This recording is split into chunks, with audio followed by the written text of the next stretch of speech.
Hello GenZim, my name is Dr. Sungano Chigogora and I'm speaking to you today from just outside London.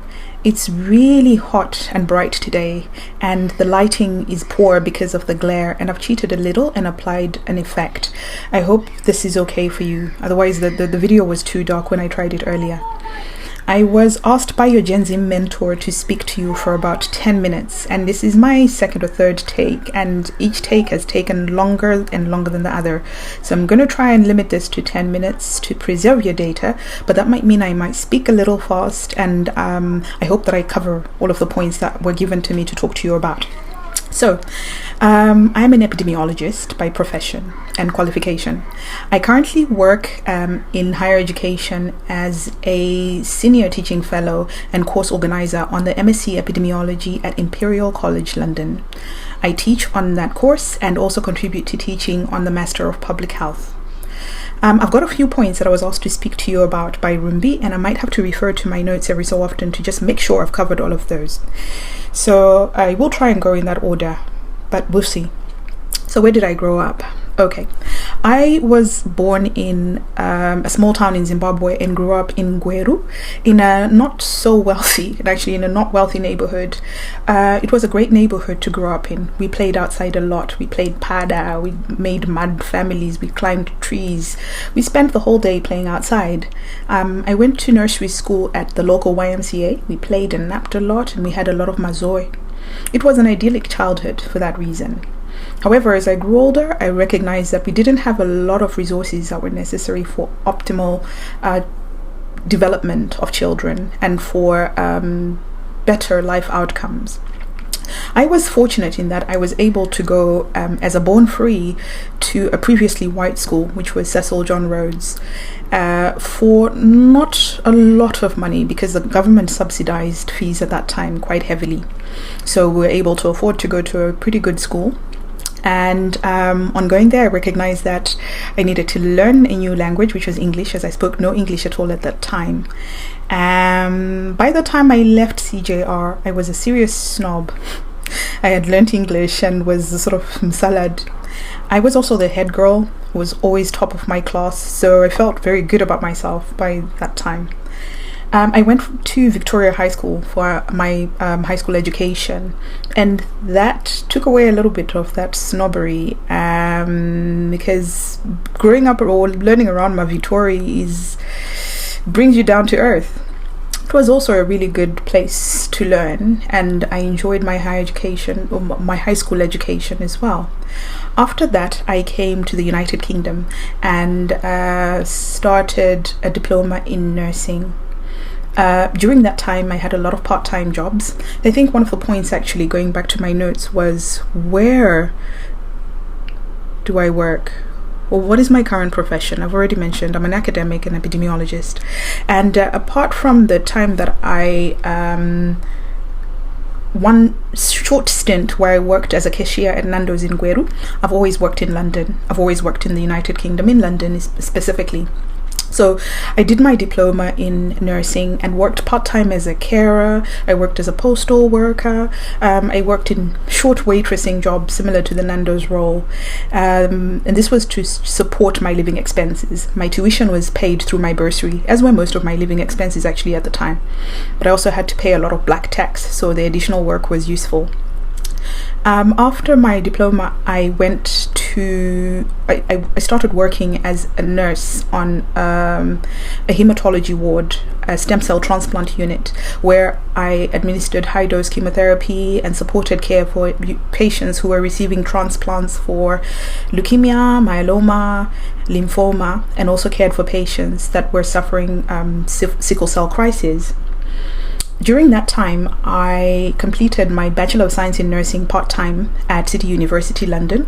My diploma had been at London South Bank University, and this bachelor's I completed part-time was at City University London. I also took a standalone module at King's College London in hemoglobinopathies related to my role.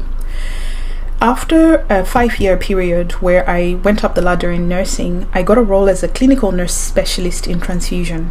That was also called a specialist practitioner of transfusions, or a SPOT. And this is an administrative role that involves teaching clinical staff and lab staff about safe transfusion practice. In summary, it's just about ensuring that blood goes safely from one vein to another, maintaining safe transfusion practice. While I was completing that role full-time, it was a relatively busy role. I studied part-time to complete my Postgraduate Diploma in Tropical Nursing. This was at the London School of Hygiene and Tropical Medicine. I also took 2 standalone modules, one in Epidemiology and the other in Public Health. And through that, I recognized that I wanted to continue my education in something public health related. I got a place to study my master's at UCL part-time to complete the Social Epidemiology Masters. And that time was quite surreal. It was almost magical. I had been looking at the UCL campus, which I can see from the hospital I was working at, University College London hospitals, and would look at the campus and wanted to one day study at this grand institution. It's got a lot of history and is well respected. And I had a place at UCL.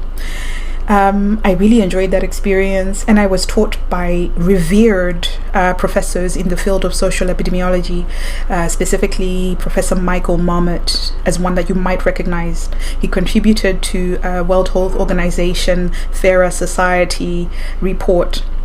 So I was being taught by the people that were writing the textbooks in social epidemiology specifically, and that was a magical experience. I was occupying a seat that felt like I was right at the forefront of educational instruction. However, because I was also working full-time, I was often quite tired. Even though I was enjoying what I was learning, I potentially could have performed better if I was studying full-time. I decided at that point that I was going to leave my job and to commence my doctoral training full-time when I had a place. Getting the place for doctoral training was not easy. I applied a lot. I spent a lot of time applying for places, writing proposals, and I think whenever I speak about it, it seems like a simple process, but it wasn't. It took a lot of time and effort. And I say this to people who ask me about funding for masters and PhDs, to say you have to put in the time. I think I skipped a point about my funding prior to the PhD, in that all of my studies have been funded by other parties. For the most part, there were some instances where I contributed to my own tuition, but for the most part, I've had funding from the government bursary, from University College London hospitals in their staff development programs, and also from the Chief Nurses Fund at UCLH. My PhD was funded by the Economic and Social Research Council and the Medical Research Council, which are UK research and innovation institutions. Those processes for getting funding require you to justify why you deserve the funding. So it normally demands a lot of attention in proving your worth and in justifying what you're going to do with your qualification once you have it. So those were all very onerous processes. But if there's any one thing that I'd like you to take from this conversation today, is that you need to put in the time to jump through those hoops and get the funding, because there is a lot of funding for activities in education especially, and all you need to do, it's your time that's required to complete those processes, and it is that sort of time that I find people are less willing to commit to. I've jumped through every hoop, no matter how onerous, and it normally took me quite late into nights and weekends to do it, but I am glad that I went through those processes. During my PhD, through my funding, I was able to go to a summer program at the Erasmus Summer School in Rotterdam, where I met a respected professor in the field of epidemiology and causal inference, and I spoke to him about wanting to go to work with him in Harvard, and he said yes. So I was able to go and work with him for 3 months, and all it took was asking. After asking, I had to justify this visit to my funders and write a lot of letters, complete a lot of forms. But believe me, once you're willing to commit to those processes, doors can be opened. Don't be afraid to knock on doors and to open doors that are slightly ajar, is what I've learned from my life. I think I might have gone off piste here in terms of the points that I had, but I think this was an important point for me to bring across, to commit to processes required for getting funding for things, and to commit yourself to processes required for applications, even if you're rejected, and no matter how many times you're rejected. So going back to the points that Rumbi had for me here. So we've covered the scholarships and what advice I have for people that are wanting to be in my profession. And I suppose mainly here, the couple of notes that I'd written was that you need to ask questions. You need to approach people, make yourself visible. Find out what others that are working in those fields, or what others that are working in a similar line of work that you're interested in have done or are doing. Contact potential employers and contact institutions of higher education if you want to go and study. And in my current role, for instance, as a course organizer, I recognize names in applications of people that contact me first and ask questions about the program and tell me a little bit more about what they're doing in life. With regards to recruitment for work or for higher education even, people hire people.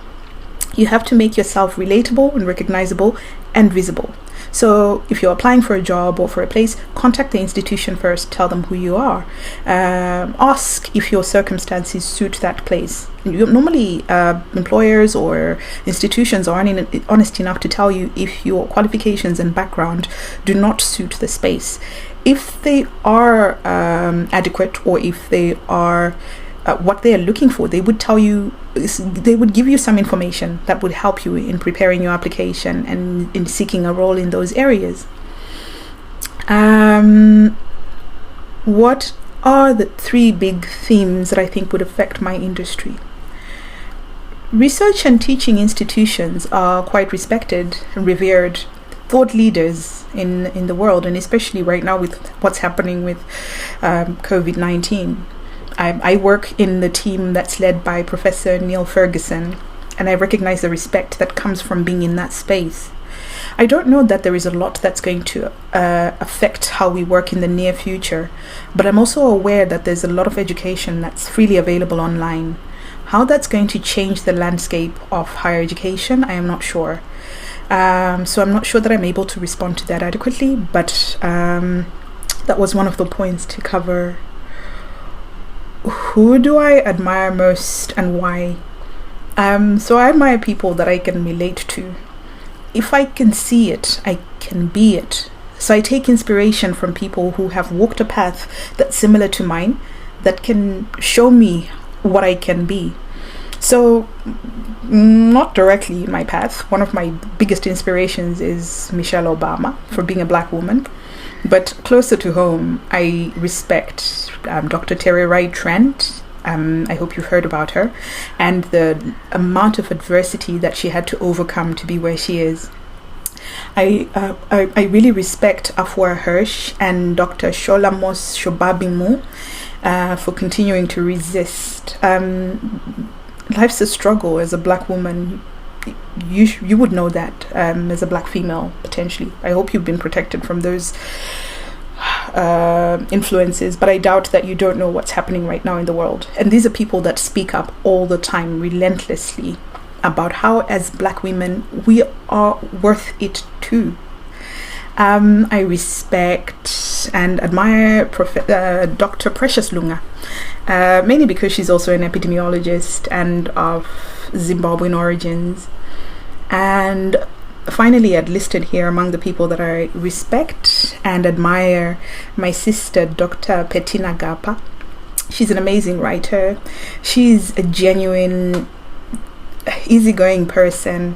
She's achieved a lot. She's a trendsetter and a go-getter.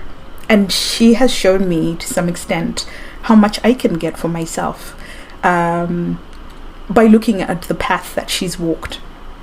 I hope in sharing my experience with you, I've also helped you recognize the potential that you have, the routes and paths that you can take. Don't let the world tell you that you can't be anything.